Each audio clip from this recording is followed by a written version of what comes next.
This book was absolutely horrible. It was boring. It was so bland. Anyway, I am ready for a long pause on hockey romances because I am burned out. I can't do it anymore.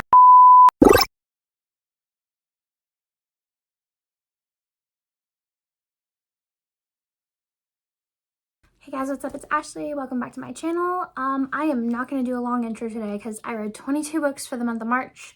So we are just going to jump right into this wrap up. For the first book that I read, I technically started it in February because it was a beta read. I was very, very honored to be chosen to be on the beta read team for Rouge by Greer Rivers. This is the second book in the Tattered Curtain series. If you guys follow my channel, you will know Phantom was one of my absolute favorite books of 2022. So I was really excited that I got to be able to be part of the writing process for this. And I think it definitely changed my reading experience. I think I did enjoy it more than a lot of people because I only got to read it by like sections of 5 chapters at a time. But I really enjoyed the story. I think if you're looking for a good mafia Vegas setting, this is a good book to read. I know Irish mafia is really starting to pop off right now. Irish men are becoming more hot and everything. And I really liked the male lead in this book. So this is a Moulin Rouge retelling. I don't want to say it's arranged marriage trope because it is a forced marriage trope. So our leading character, she is set to marry another guy at the beginning of the book. There is a lot of things going on with all of these Irish mafia families. There's like a system that they have to follow. And so our leading male, he ends up kidnapping her on her like bachelorette party and marries her that night. And the story goes from there, but I really enjoyed it. I think I rated it like a 4. Not as good as Phantom, but I still really enjoyed it. Then I read Unconditional by QB Tyler. This was my first QB Tyler book. I enjoyed it. However, okay, so I like a good age gap. I do. However, I feel like the female main character needs to be mature. If you are going to be 18 and being with a guy this much older, you need to prove that you can. And she was a high school girl and she totally read like a high school girl. So I did enjoy it for my first QB Tyler book, but other than that, I don't know. You really could feel the age gap in this one. But anyway, the story sets up that our leading male character, he is a cop, and he ends up rescuing her as a child because I think I remember her father killed her mother, and he ends up taking her in, like raising her. And so it's very taboo in that sense. And I really liked the setup and everything, but like I said, she just read way too much like a high school girl, and that was my problem with it. So I think I ended up rating it like a 3-star, maybe 3.5. Maybe I was generous, but I don't know. Needless to say though, I will try more QB Tyler books, but this one just wasn't it for me. Then I was really excited because I got to read an arc of Devious Obsession. This is the second book. You know what? I don't think the series has a name, but whatever. So also if you follow my channel, will know that Brutal Obsession was also one of my favorite books for 2022. And I was really excited when the author had said that this was actually going to be a companion novel series. And so I read the second book and it was just as dark and unhinged and crazy as the first book. I will say I don't think I liked it as much as the first one. I think the first one just had like this magic to it that you've never seen before in hockey romance. Now, the second one, like I said, it's very good. It's different in the sense that this is going to be a stepbrother, stepsister relationship. However, I feel like this book really kept the same formula as Brutal Obsession, like right down to like the third act conflict, where there is somebody stalking our female main character.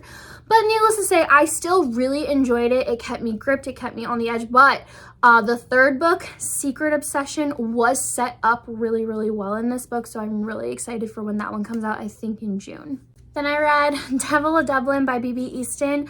I posted a reading vlog for this one, so if you want to kind of follow along with my thoughts and my reading process with that one, I will link it in the box below. But holy shit, I absolutely love this book. This was an infinity star for me. Now, I know this book has very mixed reviews in the sense where you either fucking loved it or this just was not for you. Now, I, however, was in the lucky few that really liked it. However, I did buddy read this with my friend Demi, and she DNF'd it. So that should kind of tell you how this book is. But I really think you need to go in blind, but I will tell you your setup is going to be childhood friends to lovers. It takes place in Ireland. I'm really glad that I waited until March to read this, because I did buy this in October, and I'm like, you know what? I want to be basic and read it for St. Patty's Day and all of that. And I think this is just perfect springtime vibes. You have this gorgeous Irish setting, greenery, rain. It's a perfect spring read. So, but anyway, you have childhood friends to lovers. It is set in Ireland. You have kind of this mafia setting.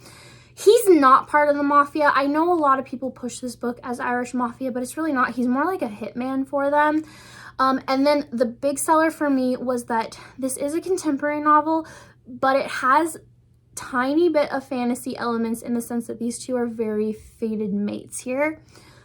But that's all I'm going to say. Go into this book blind. It is amazing. It is on KU, but I will say that if you do order the discreet copy like this, it has really pretty chapter pages on the inside. Just saying. Apparently, I can't get through a month in my reading life without picking up Boys of Tommen, so I continued on my rereading journey, and I reread Keeping 13. Now, I have to say, just like in my last wrap-up when I reread Binding 13, even better the second time, knowing that you have Joey's point of view. And I will say, I did start Redeeming 6 for the month of March, but I did not finish it because I got scared that I was going to be in a slump. So I do have 20% of it left, so it will be in my April wrap-up. But needless to say, this is like the perfect series. It is so, it's perfect. I don't know how else to describe it. But I have to say, I have come to find now that I have reread these books, I've changed my reading order.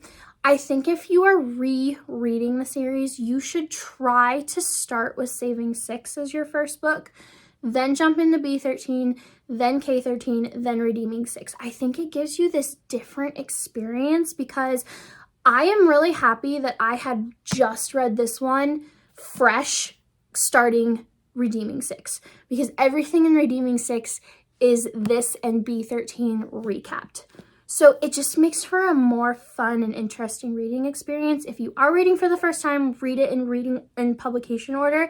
If you are rereading it, I highly suggest swapping your reading order a little bit. I just think it makes it a little bit more impactful. And then when I finished Keeping 13, I still had about a week or two until Redeeming 6 released, and Chloe Walsh just keeps putting me in reading slumps this year. So I decided to go back to her backlog and continue her next series.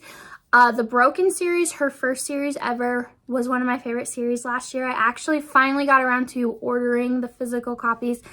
They're just so good. Chloe just has this writing style that is so easy to follow along with. She writes characters that are so easy to fall in love with and root for. The found family in all of her series are just top tier. So I read the Carter Kids series. There's currently 6 books, but I read the first 4 because they cover one couple, and that is Tegan and Noah. This was such a good story. I will say that in these 4 books, you do have a time jump. The first book takes place in high school when they meet senior year. They have a very, very big kind of enemies to lovers. Noah does bully her a little bit.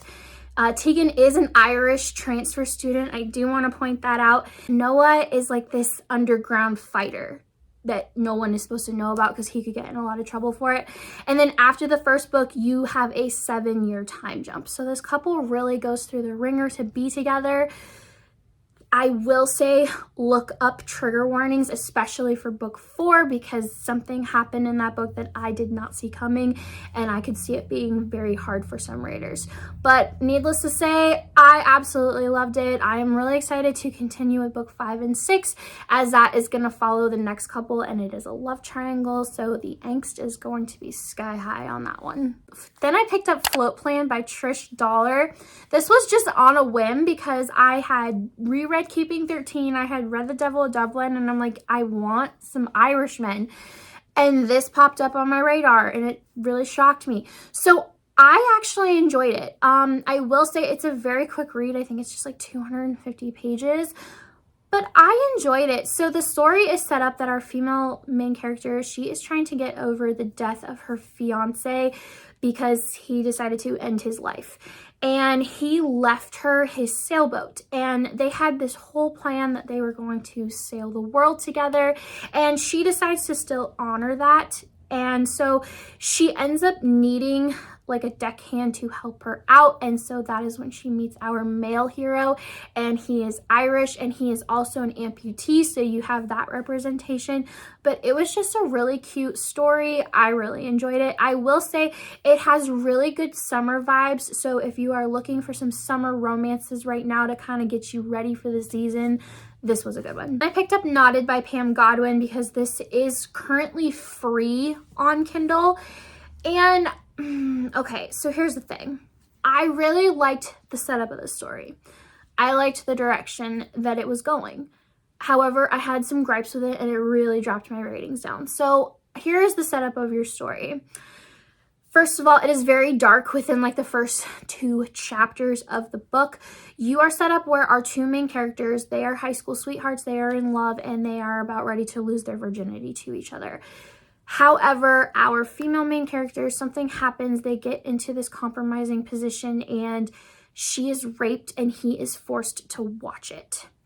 So you are going to have a time jump in this story, and so it is like a little bit of a second chance romance. There is definitely romantic suspense in this, as there is like this mystery going on. What didn't do it for me was the male. I didn't like him, and I did not like the way that he was trying to heal our heroine. He was trying to help her get over her trauma, which is totally fine. However, I did not like and agree with the way that he went about it. So I think I ended up rating this a 3-star because I really liked the world and the setup and everything, because it is the first in a trilogy, I believe. So I will continue on because I believe I checked and those books are rated higher, but this one just didn't do it for me. Okay, I'm really sorry for this next one because this book was absolutely horrible. It was boring. It was so bland. Anyway, that is Offside by Avery Keelan. Okay, I was excited to read this, and I have to say, after reading this, I am ready for a long pause on hockey romances because I am burned out. I can't do it anymore because they are just really, a lot of them are the same. And this one was 200 pages too fucking long, okay? For what this book was, it did not need to be that thick. I read it on my Kindle. I had it on my Amazon wish list, and I'm glad that I did not order it because it would have been a huge waste of money. But basically, this is going to be a college hockey romance, and they both go to rival schools, so you have that whole thing going on. Her friends were really shitty people. They were all really horrible. He was a decent guy and everything. She, however, I think her name was Bailey. She was one of the most boring, bland female characters I have ever read about. So, yeah, it just didn't do it for me. I'm not going to go into much about this book. If you still want to read it, great. Go look up other reviews on it because I know that a lot of my friends rated this like 5 stars. However, it was a 2-star for me. Hello, it is Ashley from the future here. I was editing this video and realized I totally forgot a book. So I had an arc of The Coven by Harper L. Woods. This is the same author that wrote Beyond the Veil, which is one of my favorite fantasy series. So this is a paranormal romance.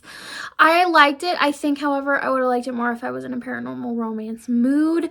I will say, though, that the cliffhanger in this, holy shit, it's setting up some crazy stuff. So basically the setup of this story is you are going to have a romance between a professor and a student. So you have an age gap. He is a vampire. She is a witch, and she is brought into this school because she's very important to the coven.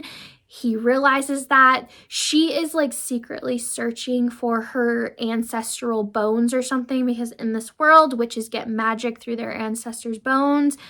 It's kind of confusing, I will say, but like I said, I really like how it's set up and the direction it is going to go. So if you're looking for a good paranormal romance, I really enjoyed this one. Okay, now before I permanently take my pause on hockey romances, I did pick up Mile High next. I was very skeptical about it, but you know what? I actually really enjoyed this story. I think I would have rated it higher if it wasn't so long. It's another one of those books that I feel like doesn't need to be as long as it is, but I really enjoyed it. And the female main character in this book totally makes up for the female main character in our last book. Stevie was just... she was so laid back. She was so down to earth. I saw a lot of myself in her. She has plus size representation, so you're going to have that in this story. But Xander's, he was a playboy, and he has this image to his hockey team as a playboy, so he really has to keep that image. And Stevie is the new flight attendant for their hockey team. So they definitely have this enemies to lovers thing going on at first, because Stevie is not into his whole playboy thing, and so there's definitely a lot of angst here. I really loved the things that Xander's did for her and how he stuck up for her in a lot of situations she found herself in where people were fat shaming her. But I just really love this story. Like I said, I would have rated it higher if it just wasn't so long, but I'm really, really excited to read the next one. I've heard like no bad reviews about that one. Then I listened to Letters to Molly by Devney Perry on audio. Holy shit, this was another amazing 5-star for me. I read The Birthday List in January and I enjoyed it. It was pretty good. This one, however, there was just something so different and special about it. I don't know if it's because I'm married that I enjoyed this. Maybe if you're married, you will learn to appreciate your marriage. But this is a second chance marriage book. Basically, our two leading characters, their story was set up really, really well in The Birthday List, where I think they were newly separated or like just getting ready to divorce. This book takes place 6 years later, so they have already been divorced. They have established their lives separately. They are co-parenting really, really well. And then all of a sudden, Molly starts to receive these letters in the mail from Finn, her ex-husband, that he had wrote from the beginning of their relationship, like through different periods of time. He did not send her these letters. So somebody is messing with them, obviously trying to get them back together, but it really brings up a lot of old wounds that they have with each other. But it was just so incredible and beautiful. If you were looking for a good audiobook, the narrator on this one was Teddy Hamilton. So yeah. Then I read Dear Love, I Hate You by Eliah Greenwood. Now, this was in research for a basketball recommendation video that I have coming. However, I'm not putting it in this video because there was really no basketball to it. It's pushed as a high school bully romance where he is the star of the basketball team, but there were no scenes with basketball in it, not even practice, anything like that. But needless to say, I did still enjoy the story. It was like a solid 3.5 star if you're looking for a bully high school romance. This does have the secret admirer trope in it, which I think made it the 3.5 star. I feel like if it didn't have it in here, this book would have been probably mediocre bad. But basically, they end up having this accidental pen pal relationship with each other because she leaves this really angry anonymous note to her teacher in a library book. He gets assigned library duty during detention, finds the letter, writes a reply. She ends up finding the response, and they just kind of have this little banter with each other back and forth. But I really, really enjoyed it. Like I said, if you're looking for a high school bully romance, this was a solid, decent one. Then also in my search for basketball books, I read The Assist by Becca Jenshack. I really like this one. This definitely had basketball in it as opposed to the other one. So this is a college romance, and this is going to be a tutor type situation, but it is reversed as he is the one that is really smart and she needs help. And I think it was like statistics or something like that kind of class. And so he just is very natural at it because he likes to take stats in basketball for his team. At the very beginning of the story, he is coming off of an injury, so he's really worried that he's not going to be able to play at his capacity for his final senior year of school because unlike his teammates, he doesn't have plans to go pro. He realizes he's not good enough for that. Our female leading character, she was pretty decent, solid. She just needed help in stats, and so he helped her. They had this really good friends to lovers relationship. It was a really quick read, but it was like nothing groundbreaking. But if you are looking for a basketball romance, this one was good. Okay, then also for that basketball recommendation video, I had King of the Court by R.S. Gray. The only other R.S. Gray book I had read prior to this one was Scoring Wilder, and I read it back in November 2021, and I did not like it. Now, a lot of people do like it. It is a college soccer coach player relationship. I thought that book was too insta-love, and so I haven't really touched anything else by this author, but this popped up for basketball. Basketball books are hard to find, people. I am just saying that now.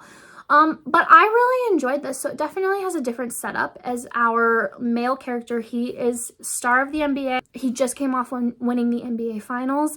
And so he is now set to head down to Texas to train because he's going to play for the Olympics that summer. And that's where he's going to meet our female main character. She lives in Texas. She is a waitress.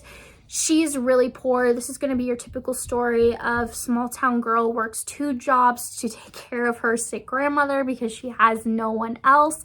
And so she meets our male and he's just really intrigued by her and they have a really instant connection. Once again, this is insta love from this author, so I don't overly love that, but I liked the story. I will say there is something that happens at the halfway mark that is definitely going to change the direction of the story, and I think with a lot of people this is either going to make you DNF the book or keep going because you're intrigued with what's happening. But needless to say, it was still a solid one, and I think I rated it like 4 stars. Sorry if the angle looks different. I keep getting interrupted by my entire family today, so it is just one of those awesome days. But anyway, then I finished up books 3, 4, and 5 of the Lark Cove series by Devney Perry with Timid, Tragic, and Tinsel. Timid was just very meh. It has that girl falls first trope, which I'm just not a big fan of. I feel like if you're going to do that in your book, the girl needs to be awesome, and she was just not. She was a wallflower. She was a pushover. Honestly, I think if I was physically reading this book, I would have DNF'd it. The audio just made it more enjoyable and easier to get through. 3, however, Tragic, I rated 5 stars. I really enjoyed this. It has that isolated mountain man with a tragic backstory that is just one of my favorites. So our female main character, she ends up moving to Montana from New York. She is the assistant to Logan, our hero from the first story, and she's newly divorced and she just wants a change of scenery. So Logan relocates her to Montana and she ends up moving into the woods next door to our hero. And he's very grumpy. He does not like people interaction, all of that. And she just tries to come off as friendly, like, hi, nice to meet you, and he's just not for it. I will say they do jump into bed together very early on, and they have a very enemies, like, with benefits relationship. I would look up trigger warnings in this book as our female main character is dealing with infertility problems, so that does come up quite a bit, but I really enjoyed the story. And then the 4th one, Tinsel, that is about Logan's younger sister, Sophia, and she lives in New York, and she is the spoiled little sister that has never worked a day in her life.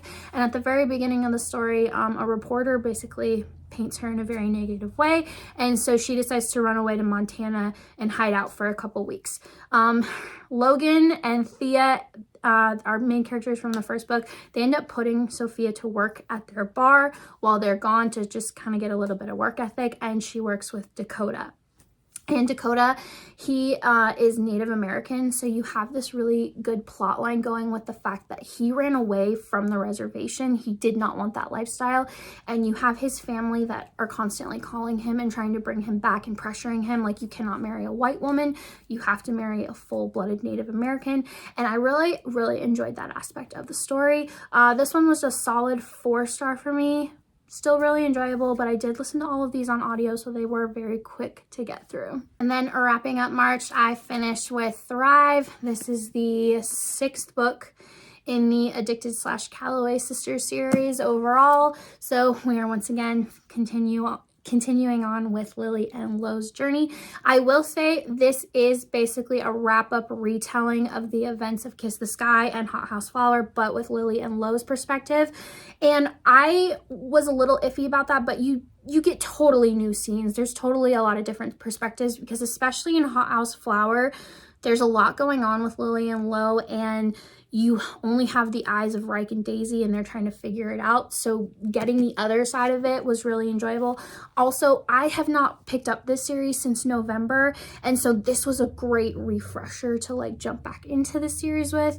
Lily and Lo are an absolute mess, but you know what? I love them. I am here for them. I will defend them to the ends of the earth because they remind me a lot of my husband and I, so that should say a lot. But anyway, I loved this. I'm trying to spread these out as much as I can because, like I said, I don't want to finish this.